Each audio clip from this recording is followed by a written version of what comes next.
go. So the title of this presentation is How to Make a Gem of a Gem. My name is Justin. You may know it. That's my email address, and you can find me on the internet by my last name, Searls, on Twitter and GitHub and LinkedIn and Ruby Gems. I have so far written 39 Ruby Gems over the years, and my goal today is just to share some lessons that I've learned over time. And in fact, I've already lied to you. I've actually written 40 Ruby Gems, but one of the ones I'm going to talk about today I haven't announced yet, so stay tuned. And I've lied again because we've written 41 Ruby Gems, because one of them we're going to do on stage together right now, and we're going to release it live. So that's right. Today you become a Ruby Gem maintainer if you're here in this room or if you're watching on video, because I just made that up. And the goal of this presentation today is we're going to answer two questions. One, the first talk is really how do I make a gem? And then the second question is how do I make it good? And we're going to talk about both those things. And it's just not as hard as it might look if you've never written a Ruby gem before. So part one, how do I make a gem? This might have turned on. So the right way to make a gem is using bundler here. Bundler comes with a great command called bundle gem, and you can just type in the gem name that you have after the fact. And here I'm creating a gem called board. And so it's kind of like an interactive fiction. It kind of sets up like a text adventure saying, hey, do you want to generate tests? And you can pick out your test framework. So I'm here using Minitest. Do you want to have a continuous integration set up for your gem? And so you can choose between all these different options. And I like to use GitHub Actions lately. It's very fast. It's all your code is in one place. It's easy to use. And then it asks, do you want to license it as open source using MIT? Most gems are licensed MIT. So yeah, let's do that. Do you want to have a code of conduct in the gems that you generate? Here's what a code of conduct is and how to enforce it. Yes or no? Sure, let's have it. And do you want a change log? This is a text file that tells you at each version what changed in your gem. You can read about it at Olivier's awesome site, keepachangelog.com. Yes or no? Yeah, I want to have a change log. And then do you want to add a code linter and formatter? So your options here are RubyConf and standard. This is the first thing I ever contributed to Bundler, is this feature. I was excited to do it because we maintain standard at testable, so I'm going to use standard.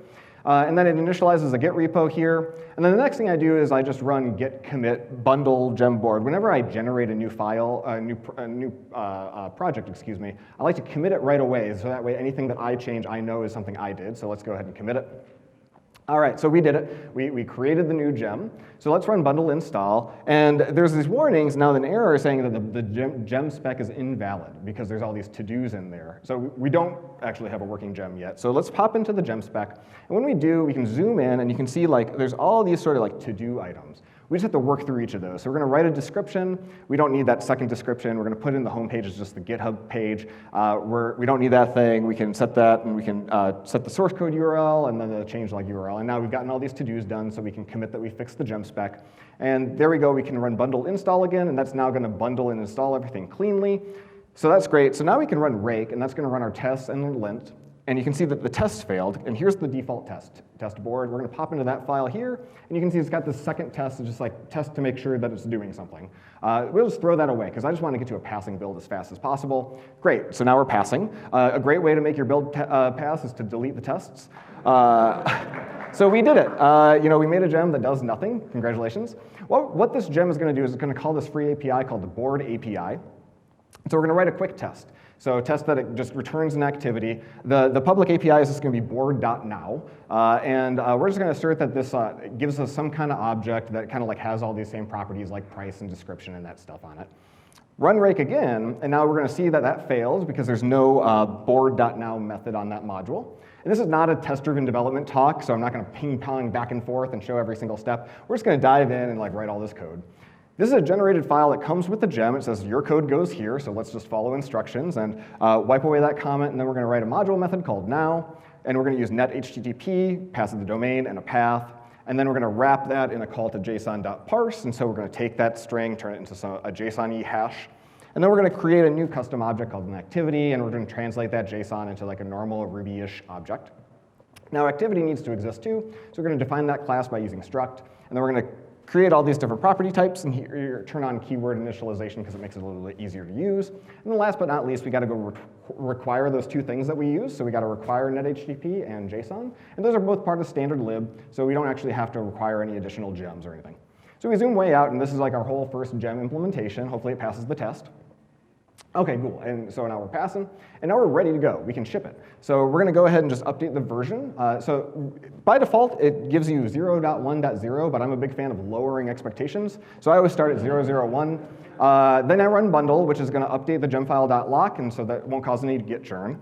Then I change the changelog, and I say, okay, so like update the version here, and say, you know, what is in this version, just this one method.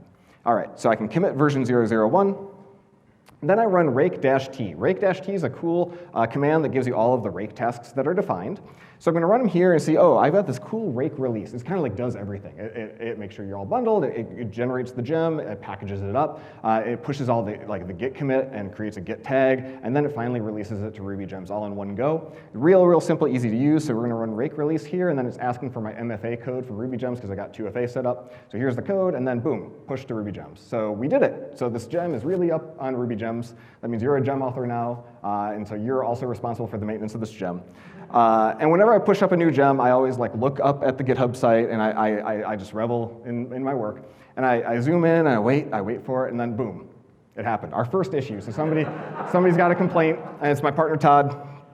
And he's like, you know, this doesn't make any sense as an API. It makes a lot more sense as a command line interface. Like maybe we should have like a message of the day pop up and tell you what to do instead of be on your computer.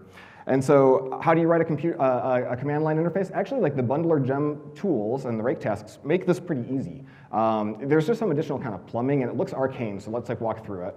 So we're going to pop back into the gem spec again, and if you look here, this spec.files thing is essentially just you shelling out to Git to like look for all of the files that are tracked by Git. And then there's we specify where our binaries live in the exe folder.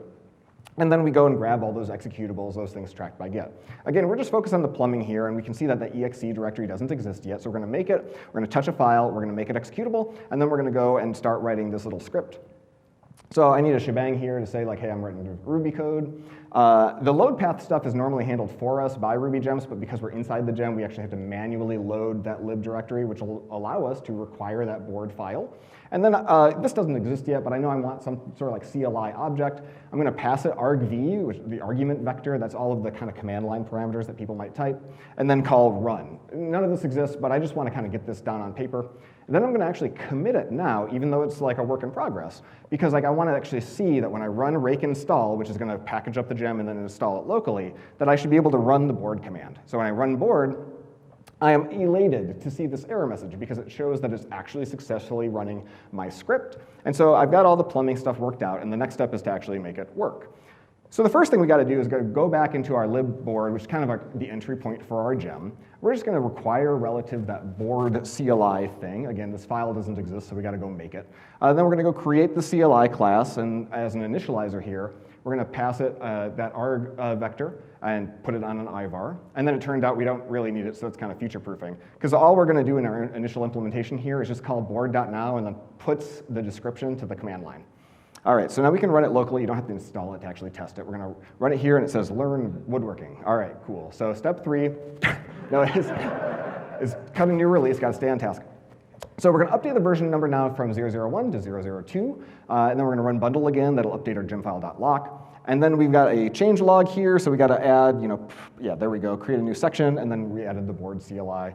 And then I like to do all this sort of like versioning ceremony in one nice commit so they're all tied together and the stage is clear. So I can run rake release, give it my MFA code, and now I've pushed up 0.0.2 up to Ruby gem. So this is awesome. If you go on your computer later today, you can gem install board, and our gem is there, and you can run board, and it'll give you something to do. So we did it. That's all. You've seen everything. I elided no detail. You made a gem. Yay! All right, so let's all go make gems. In addition to this, if you're interested in playing around with this and kind of dipping your toe in the water, I created a whole bunch of issues here, like filters on the API or options on the command line interface. And you can read them here. And if you're interested, just open up a pull request and give it a try. And we're going to grade on a curve. Like, this isn't about excellence. This is about just like getting some reps in and learning how to contribute to a gem. So if you want to take a stab at that, do it. And I'd love to help you out, and we can collaborate. Okay, now for the second part of the talk, like how do we make gems good? If you've ever bought a diamond, you might have heard of a thing called the 4 C's of gemstone quality. So we're going to talk about each of those today with our Ruby gems. They're clarity, color, carat, and cut.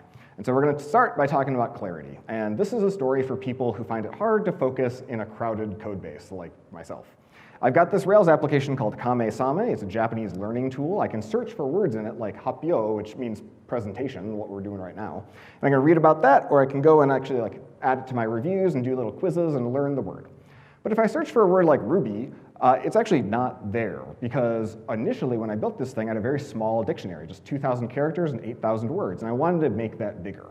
So I looked online, and there's this kanji dic and this JM dic. These are open source Japanese English dictionaries. Thing is that they're in XML, which means I wanted to build something in Ruby that would take that XML, run it through some Ruby, and then it'd give me Ruby objects that I could insert into my database.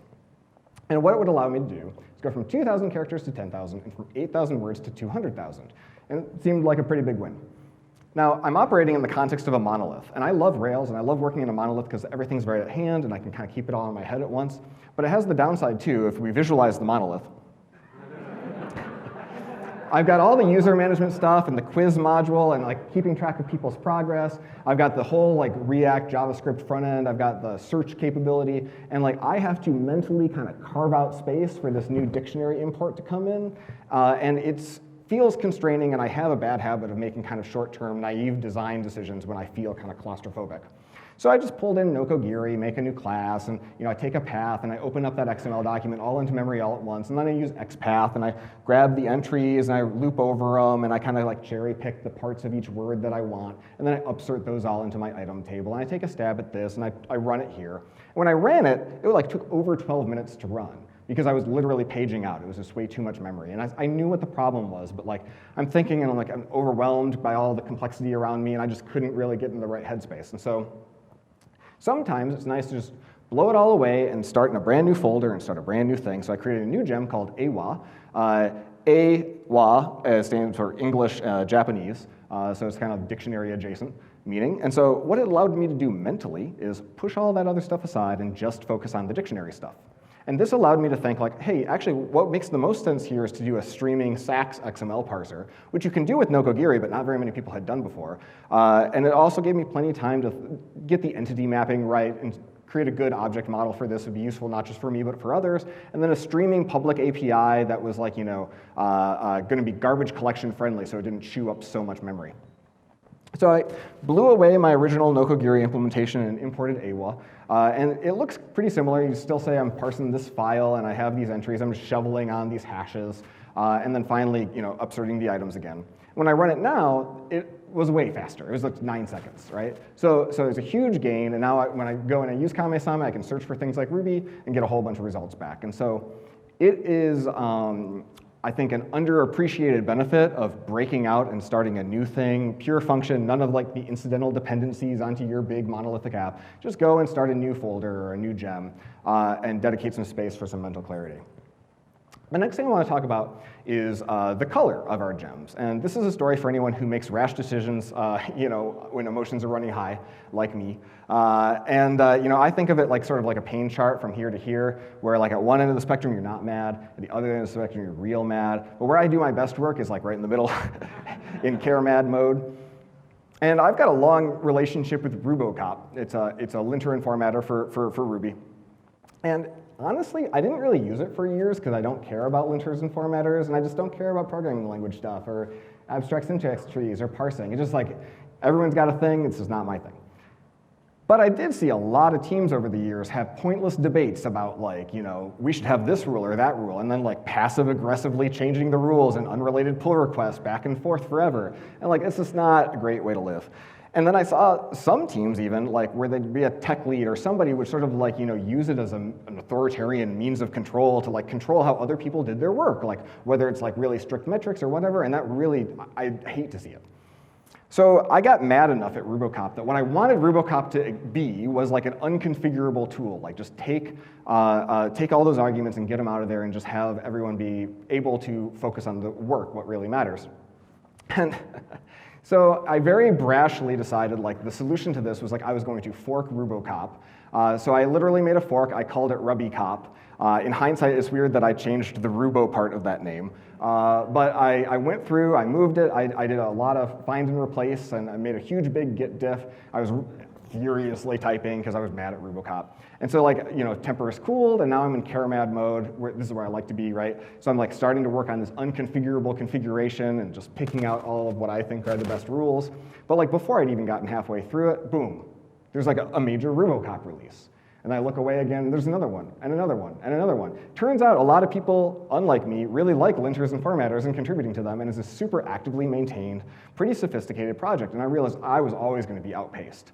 So, since I made RubyConf, if you look through, like there's all these RubyConf releases that I would theoretically have to pull from upstream and then do all this renaming and decisions, and it's 106 releases. There was no way I was ever going to keep up. And so instead of getting to focus on the thing I wanted to do, which is like eliminate stupid arguments, I was over here in this place where like, oh, I own a linter now. This is great. Like, so I don't want to spend my life maintaining a linter, so I just quit and I stopped. And that's why you haven't heard of RubyConf. So it's there, but don't use it. I like to design evergreen problems and things to work on that I just find mildly irritating or antagonistic because it keeps me motivated, it keeps me focused, and it's just my happy place productively. And so if I think about like how do I maximize the time that I spend in caramad mode, it was again just like let's limit these pointless debates and let the architecture follow that. So I created a new gem called standard, and what standard does is it truly depends on RubyConf. It uses RubyConf, but it doesn't use its CLI. Instead, it creates its own CLI that just happens to not be configurable. And then that way, like you eliminate all of the kind of pointless debates, and you prevent even the real authoritarian and controlling stuff from even happening. And if you don't like a particular style, instead of changing the configuration, you just go to standards repo and you create a new issue, and then we can have it out and talk about it together and decide whether or not to change it for everybody. Because the idea is instead of your team having a bike shed and then all these other teams having their own bike shed and everyone having the same nothing fights over and over again separately, and then you having to learn every other team's, like standards goal is to be one big gigantic community bike shed, and we can just have it all out in one place, and we can have kind of more portability between projects. And so if you opt into the standard lifestyle, as I encourage you to do, like life is just a lot easier and better and fun. But I have also, I'm a RubyConf customer now. Instead of getting mad at it, like I've really come to respect the amount of work that Bozdar and Koichi and all these people do. It's a super sophisticated project, and I have an appreciation for them now. So all that to say, like, don't let your priors, color your thinking, like your biases. Like you might want to fork a thing or build a competitor to a thing, but like there might be a way to be more interoperable or even contribute back to the thing that you're mad about. All right, so next up, let's talk about caret, or the size of the weight of our gems. This is a story for people who find it hard to say no, like me. So back in 2011, I was like getting mad at my computer. I was like, why is it so hard to test JavaScript in Rails? And me and Corey Flanagan, we sat in a coffee shop. We started this gem called Jasmine Rails. And it's what I call like a glue gem. So it's just like kind of connects these two things together. What Jasmine did, if you're not familiar, it's a spec-like syntax for writing tests. So you can write a test like this and had a little HTML runner that looks like that. And so Jasmine was just providing, just that test DSL in JavaScript and just a little tiny reporter API tell you how many tests were passing and failing. And then the Rails side, what we were relying on here was Rails 3.1 had just released, which was the first time, thanks to the asset pipeline and sprockets, that you could have like an engine include a bunch of like JavaScript and CSS assets and stuff. And so we were like, this is great. This is going to enable us to build this gem. Now, if you dislike the asset pipeline and sprockets now, you should have tried it when 3.1 came out. Lots of performance regressions. It came in really hot, lots of breaking changes. It was a very challenging time. So this thing depended on sprockets from Rails and Rake and ERB. And then like the work in the middle was the glue code, right? Because it's a glue gem. And so what we did here was we had to have a custom Rails engine that could host that runner. We had a Phantom.js installer, so you could run it from the command line in a fake environment. And then a whole CLI, because Jasmine didn't have a CLI, for like formatting all these results appropriately for your CI system. And it just did too many jobs, all of them poorly. It was pretty slapdash. And whenever that happens, because like it just has a lot of responsibilities, you're gonna get a lot of pull requests. So we got a lot of pull requests, and I kind of just like merged them all because I assumed like surely other people will help me maintain this if they contributed features, and that turned out to be a false assumption. And also I just didn't have a lot of good tests around everything, and so I didn't realize that I was kind of just like hoovering in like a lot of complexity.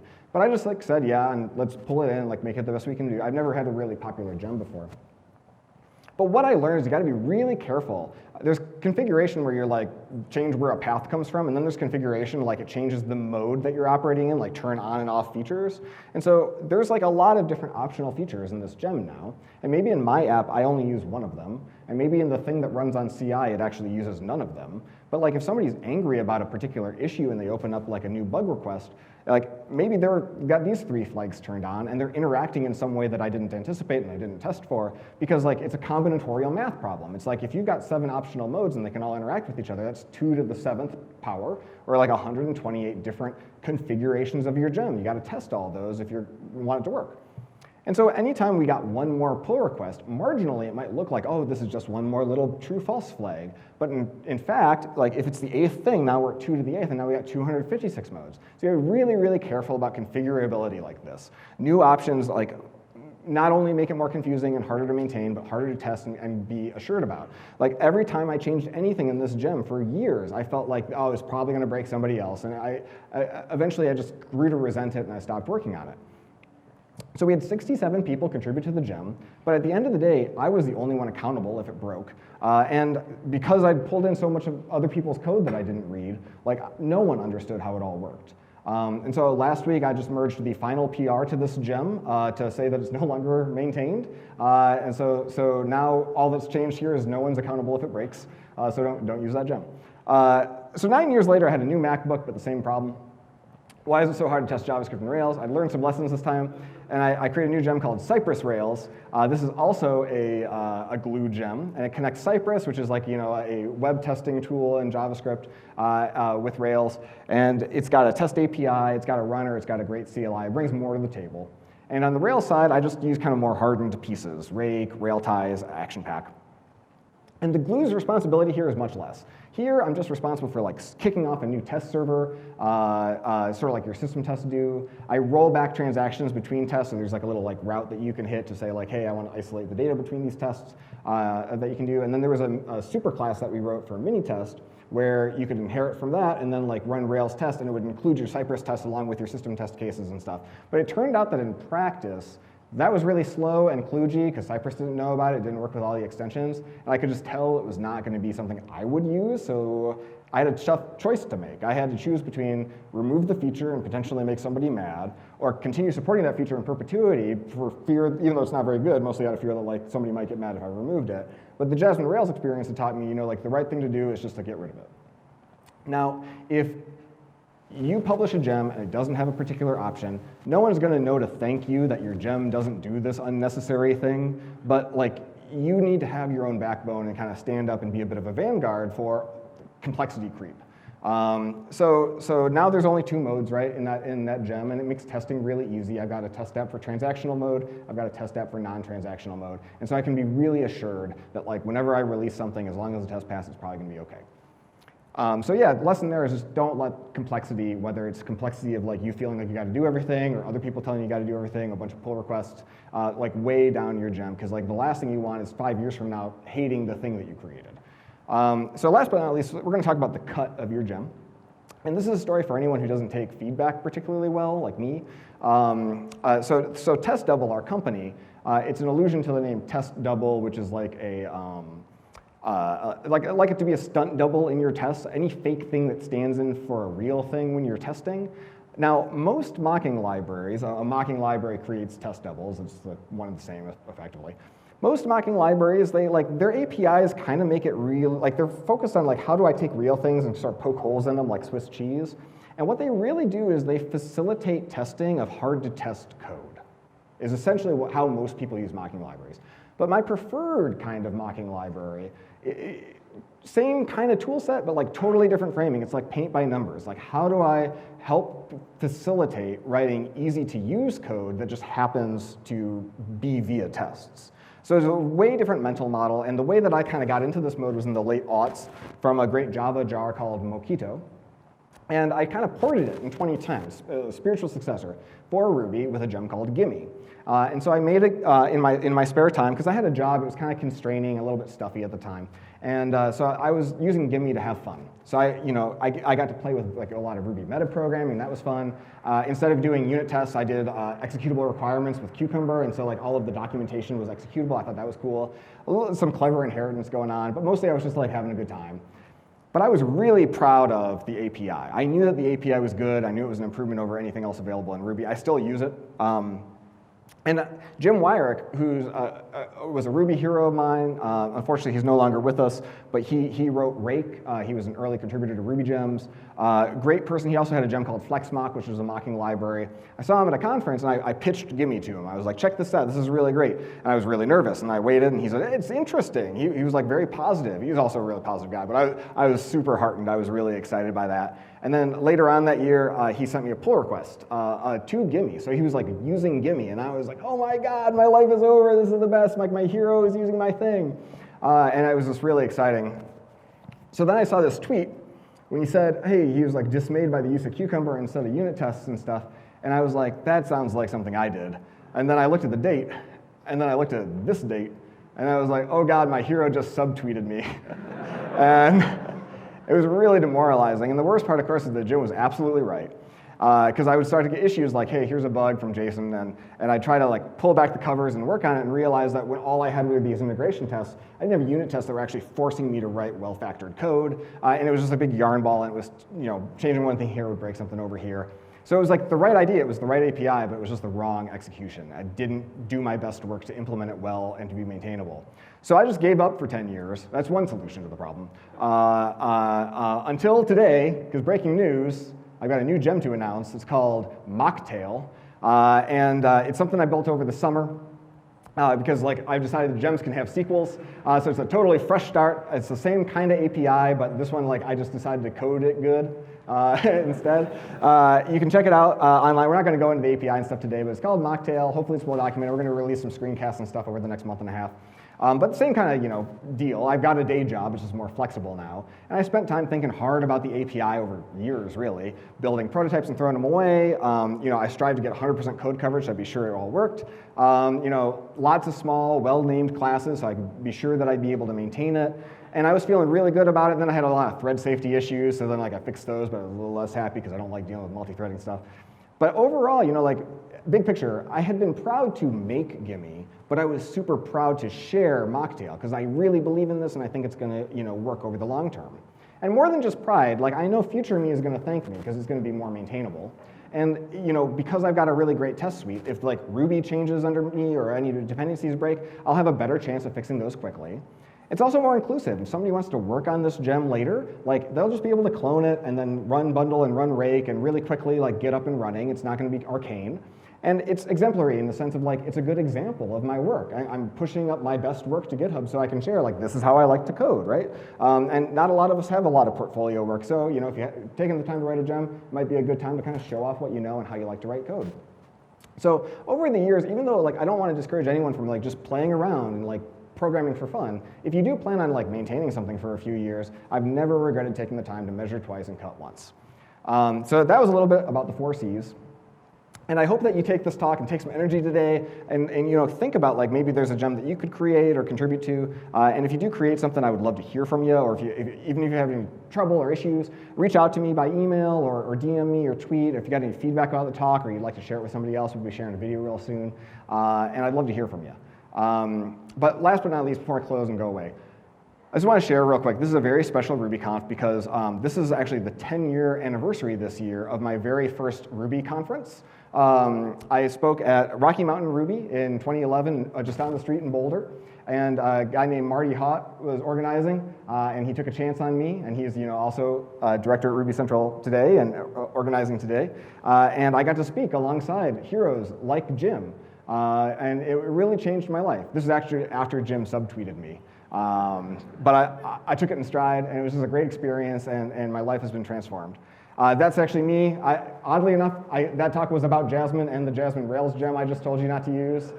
Time marches on. We all learn lessons. And that's not all. It's also the 10-year anniversary, actually next week, of the founding of our company, TestDouble. And that's really exciting. I can't believe it's been 10 years. Hell of a run. So, we just started as 2 people working at like mostly medium and small companies, but now we're almost 100 consultants.